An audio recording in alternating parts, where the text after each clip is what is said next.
science is very different from a theory in everyday life.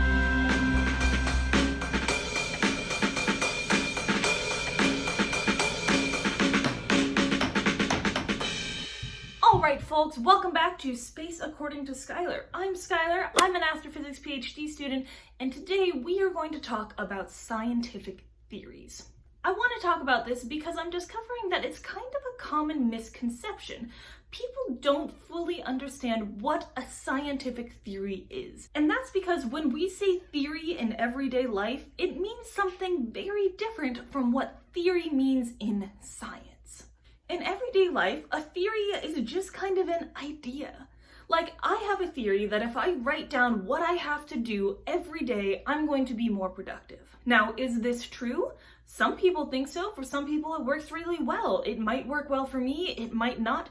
It's just a thought. And that's how you use theory in everyday life. But a theory in science is much more concrete. However, before we talk about that, I want to talk about two other terms: hypothesis and law. Because these three things, hypothesis, law, and theory, are very interconnected in science. We'll start with hypotheses. You're probably all familiar with this from elementary school. You learn a hypothesis is an educated guess. Before you conduct an experiment, you say, what do I think is going to happen? And that's your hypothesis. It's an educated guess. It is a thought process as to what will happen or why it will happen, but you haven't actually tested it yet. Hypotheses need to be testable. They're the foundation for answering a scientific question. Now, let's talk about the scientific law. You run your experiment, you figure something out, and you're able to actually figure out concretely what the relationship is between two or more variables. A scientific law is a way of describing that relationship. It most often takes the form of an equation. Some common scientific laws in physics and astronomy include things like Ohm's law, Newton's laws of motion, Bernoulli's principle, the Kepler's laws of planetary motion. All of these are equations. They do a really good job of describing what will happen when you manipulate a variable.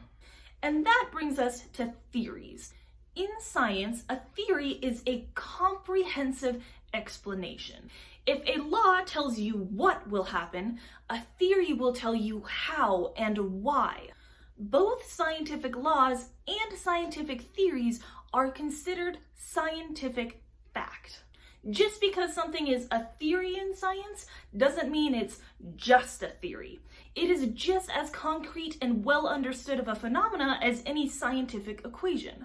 Theories are developed over time. They're tested by experiment and observation. They are not just guesses.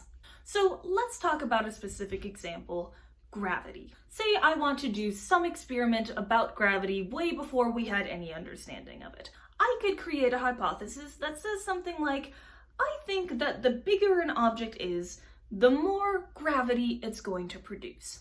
In other words, there is a relationship between the size of an object and its gravitational field. This seems like a pretty reasonable hypothesis to me because it seems like bigger things will do more.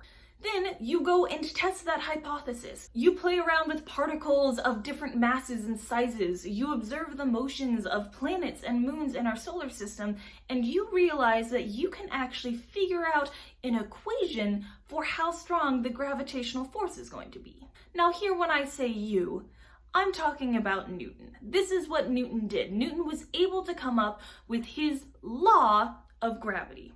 Newton's law of gravity states that the gravitational force between two objects is equal to some constant times the mass of one object times the mass of another object divided by the distance between the two objects squared.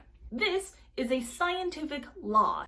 It is an equation that tells you how these different factors, mass and separation, impact the gravitational forces between two objects.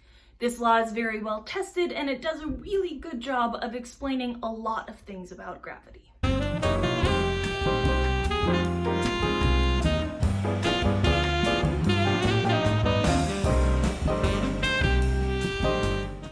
But what it doesn't do is explain why these gravitational forces exist, just that they do and they follow this behavior.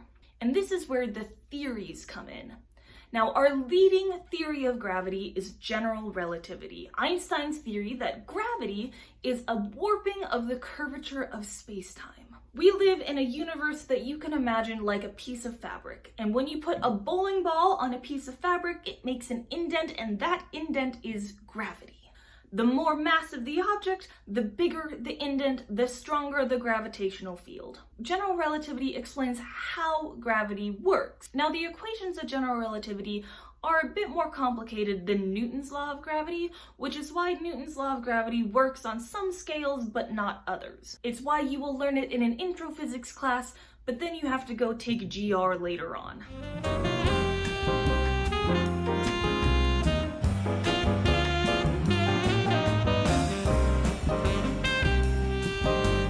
Now, I want to be clear. Theories can change and be debunked over time. Not one single scientist thinks that we understand everything about the universe. There are many examples of debunked theories in science, things like the ether, that material that light traveled through across the universe, or the thought that the Earth was expanding, which was something that Charles Darwin actually thought. As we got new evidence, we were able to replace these theories with better concepts that explained how our universe works. And that is true of any theory that is in place today. If we get new evidence, we will change the theories. But the theories that we have now are built on the backs of decades and centuries of evidence that support them. They're not just ideas. They are the best ways we have of describing our universe. Things like the theory of evolution, cell theory, quantum field theory, the Big Bang theory, all of these concepts form the foundation for how we do science in a whole bunch of different fields. And yes, they are all theories, but a theory in science just means the best explanation that we have for how and why our universe functions the way it does. So next time you want to say, oh, but that's just a theory, remember that a theory in science is very different from a theory in everyday life. I hope you enjoyed this video. If you did, give it a thumbs up, ring that bell so you'll be notified, subscribe to my channel. Thank you all for watching, and I'll see you next time. Say bye!